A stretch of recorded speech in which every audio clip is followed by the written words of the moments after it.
All right, so the session's called PowerShell for the Anxious IT Pro. I'm a little bit anxious to get going, so we're gonna get started just a minute or two early.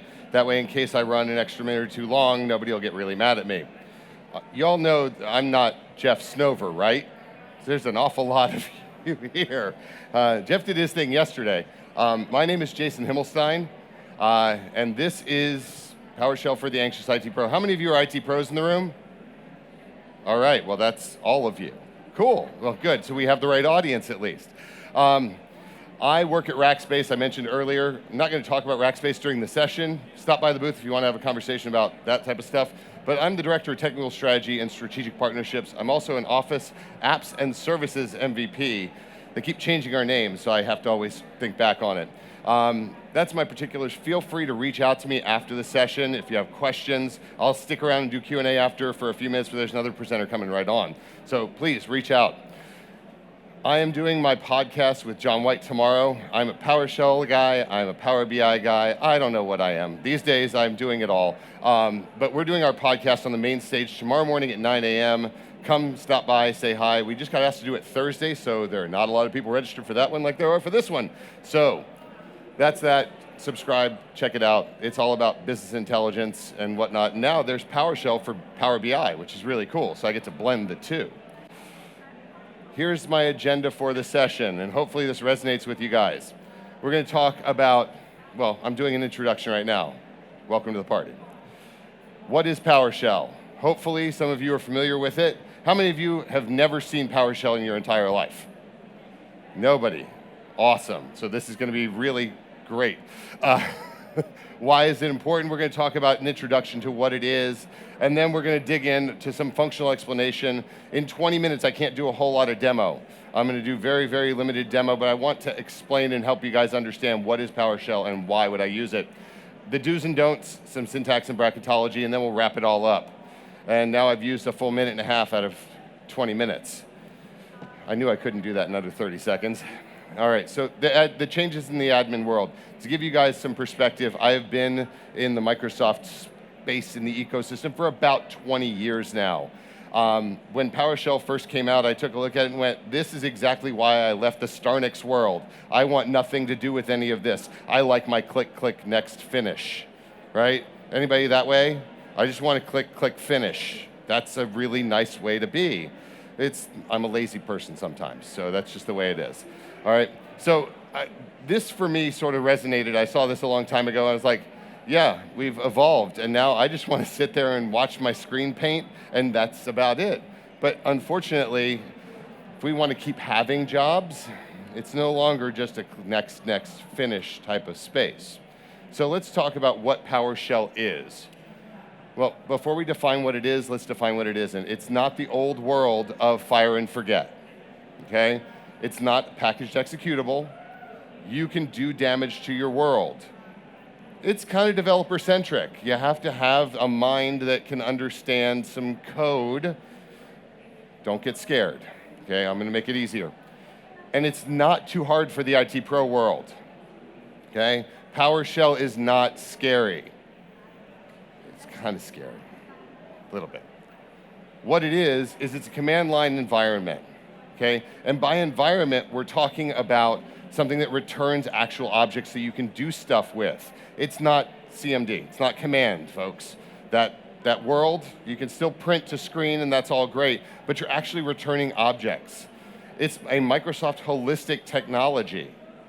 Okay? I'm a SharePoint guy, I'm a Windows Server guy, I'm a SQL Server guy, and my PowerShell works across everything that I do. I use PowerShell profiles to make my life a lot easier. I open it one time and everything sort of populates into it. I add my modules and my snap-ins and all of that, but we're getting ahead of ourselves. It really is kind of a Swiss Army knife with a chainsaw on it. And my friend Seb Matthews likes to call it a nuclear-powered chainsaw because you can do an awful lot of damage with PowerShell. You can destroy environments. There is no back button in PowerShell, okay?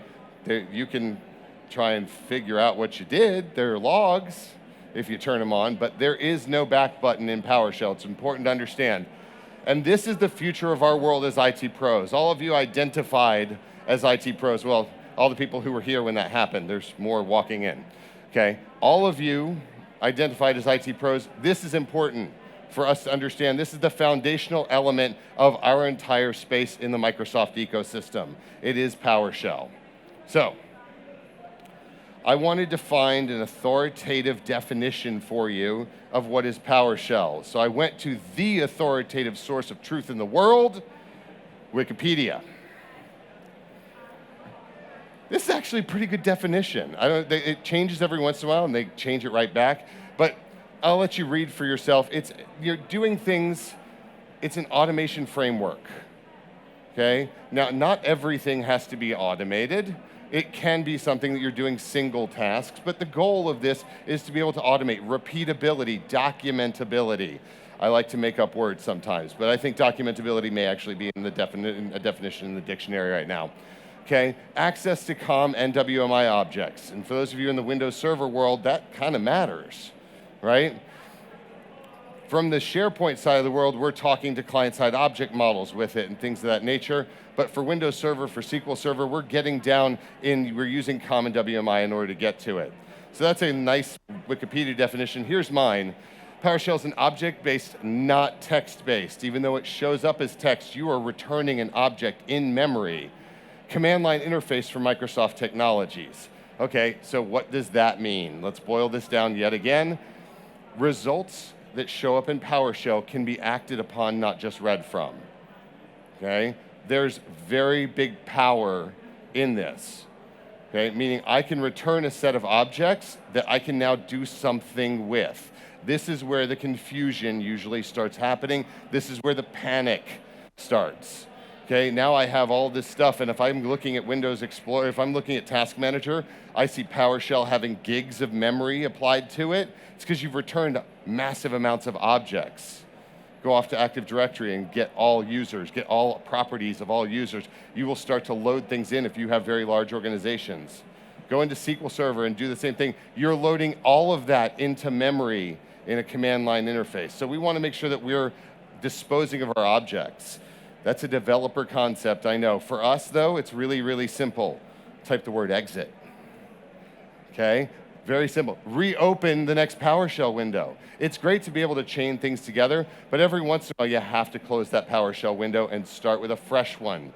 Sort of like wiping the whiteboard down and just starting clean, as opposed to just wiping a section of it and trying to rewrite over it. After a while, it can no longer be read. So why? Why is PowerShell important to us? Why does this matter? Well, for a couple of different reasons. There are a bunch of different things that we can do using PowerShell, regardless of the technology that you're using.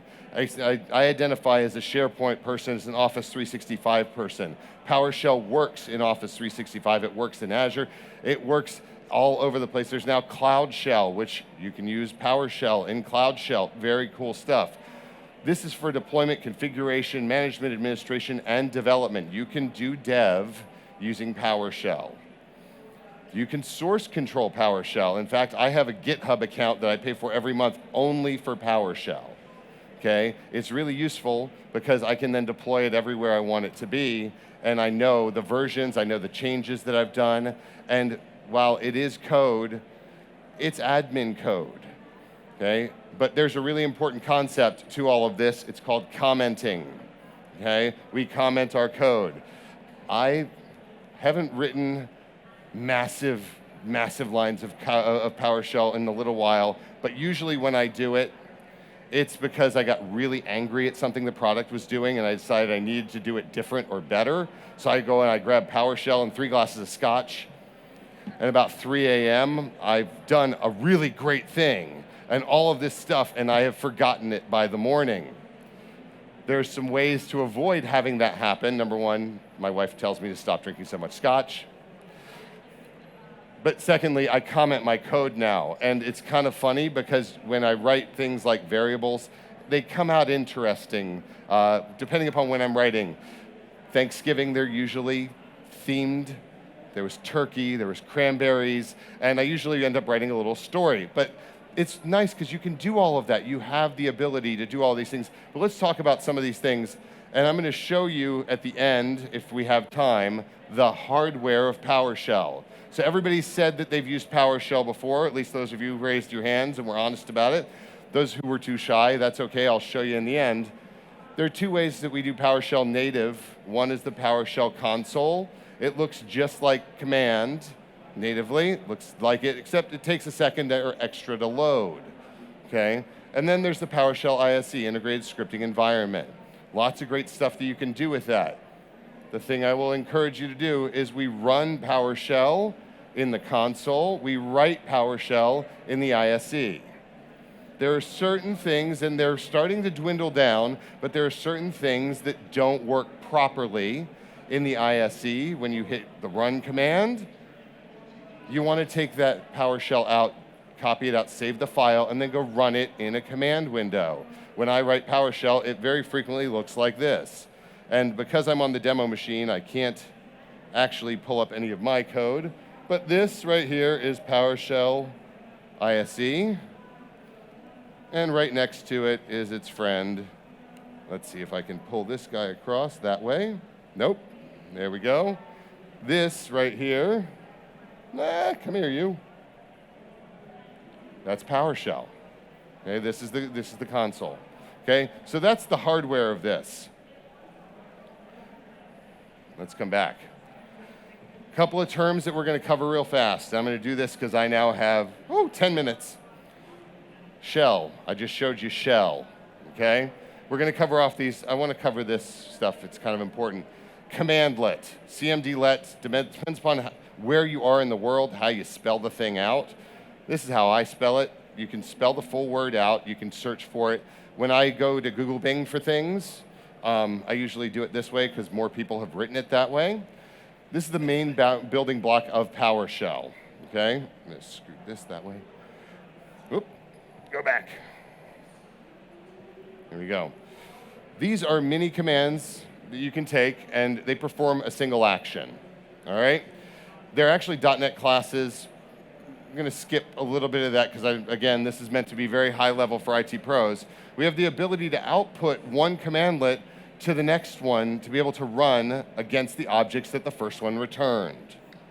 Okay? We have the ability to do equality stuff, be able to say, is this equal to that? We can diff in PowerShell is basically what I'm saying.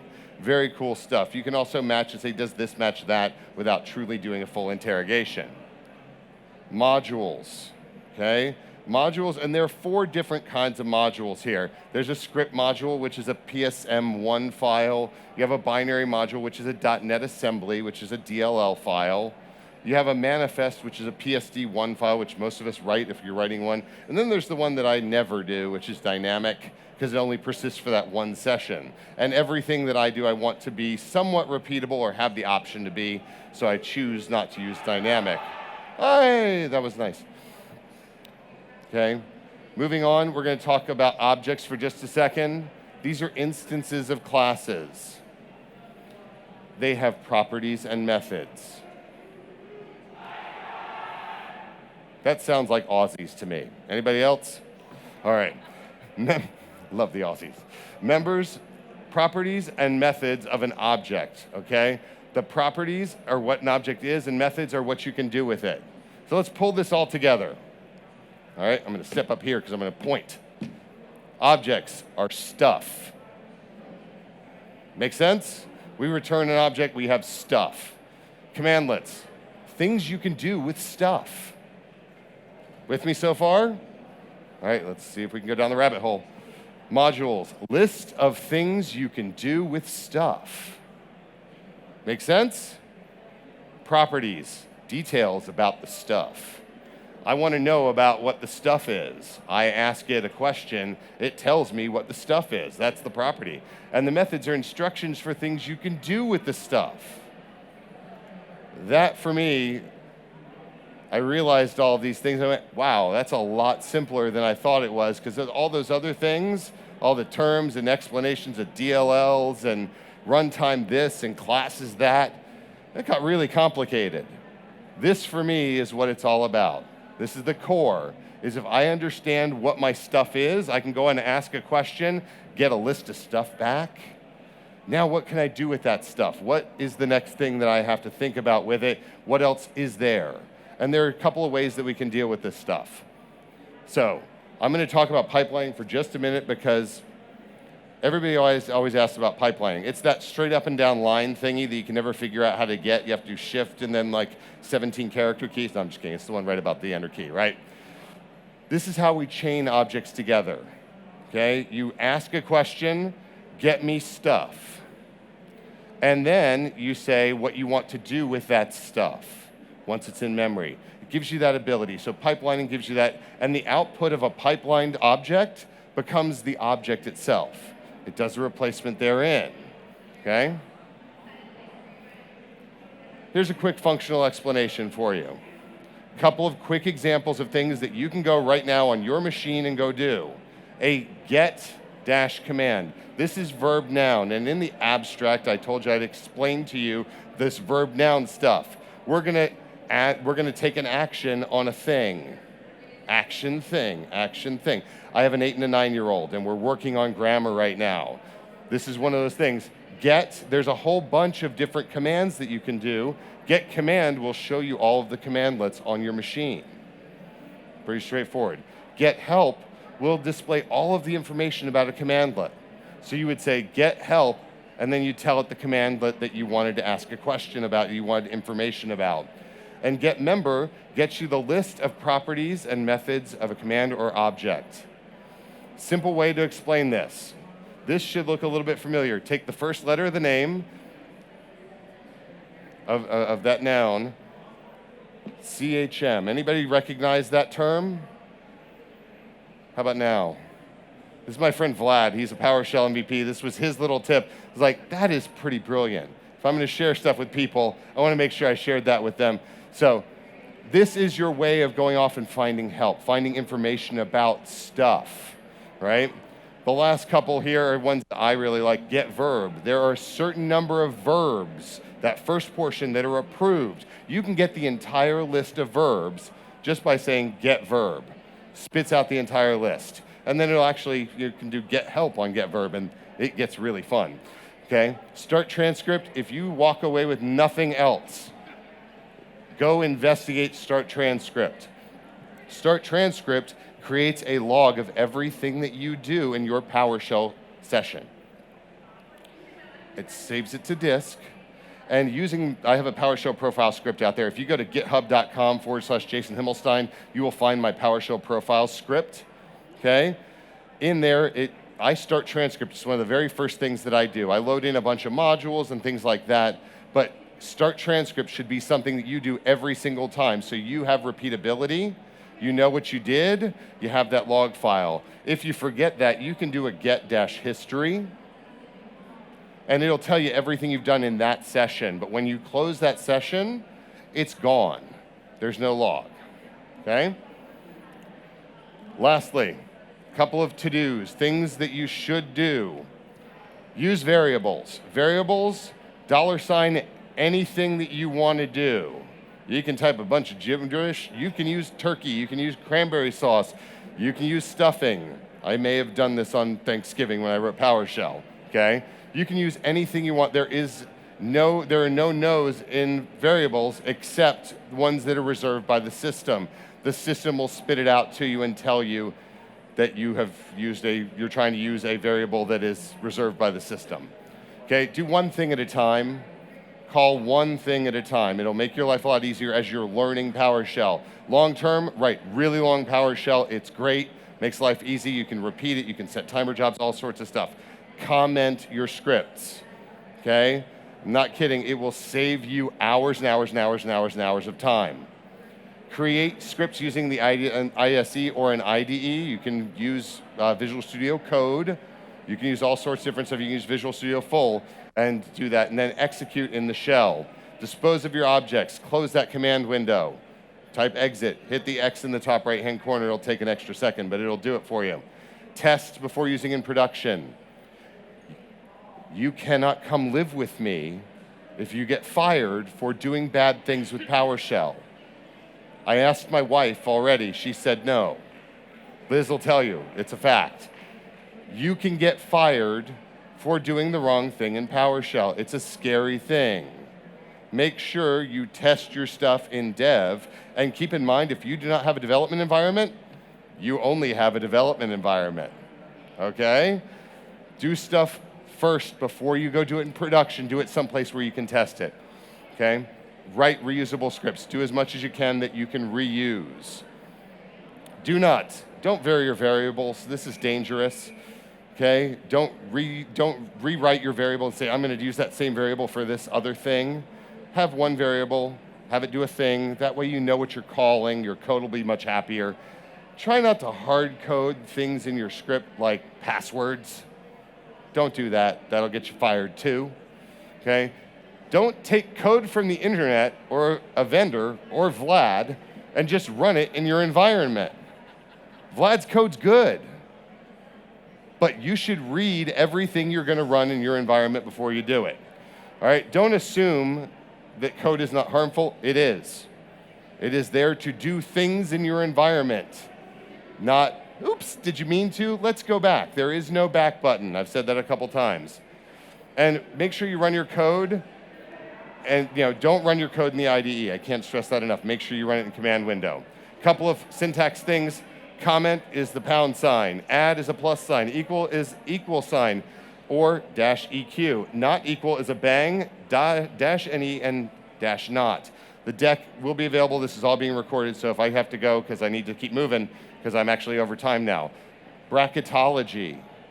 Anybody an NCAA fan? I may have written this slide around that time. Curvy braces are parentheses, and they're used for required options, compulsory arguments, or control structures.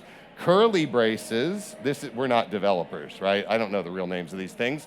They're curly braces. They're used for block expressions with a command block, and they're also used to open a code block. And square brackets denote an optional element or parentheses, or parameters, excuse me, and they're also used for math functions. So they do two things. That's the end of my time. Hopefully this was useful to you. Please fill out the evaluations because I do read them. Thank you very much. I hope you're having a great Ignite.